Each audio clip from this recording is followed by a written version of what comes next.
बकरी ईद व आगामी सण उत्सव निमित्त शहरात अकोला पोलिसांच्या वतीने काढला रूट मार्च। शहरात कायदा व सुव्यवस्था कायम राहावी याकरिता पोलिसांच्या वतीने वारंवार कठोर कारवाई करून अकोला जिल्ह्यातून हद्दपार कारवाई जिल्हा पोलीस अधीक्षक यांच्या आदेशाने करण्यात येत आहे।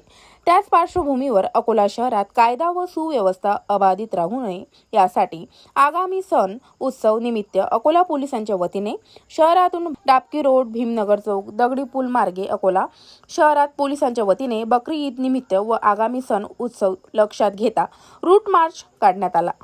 यामध्ये अकोला शहर उपविभागीय पोलीस अधिकारी सतीश कुलकर्णी, शहर वाहतूक शाखा प्रमुख सुनील किंगणे, डाबकी रोड पोलीस स्टेशनचे ठाणेदार, जुने शहर पोलीस स्टेशनचे ठाणेदार, रामदासपेठ पोलीस स्टेशनचे ठाणेदार, अकोटफैल पोलीस स्टेशनचे ठाणेदार, MIDC पोलीस स्टेशन ठाणेदार, खदान पोलीस स्टेशन ठाणेदार, सिव्हिल लाईन पोलीस स्टेशनचे ठाणेदार, सिटी कोतवाली पोलीस स्टेशनचे ठाणेदार यांच्यासह स्थानिक गुन्हे शाखा प्रमुख, दंगल नियंत्रण पथक आदी पथकाचे प्रमुख या रूट मार्चमध्ये दिनांक 14 जून रोजी शुक्रवारी सायंकाळी 6 वाजता अकोला शहरात रूट मार्च काढताना उपस्थित होते।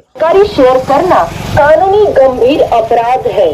सोशल मीडिया पर बेबुनियाद जानकारी के विषय में तत्काल पुलिस को सूचित करें। पुलिस सहायता क्रमांक 112 पर संपर्क करें।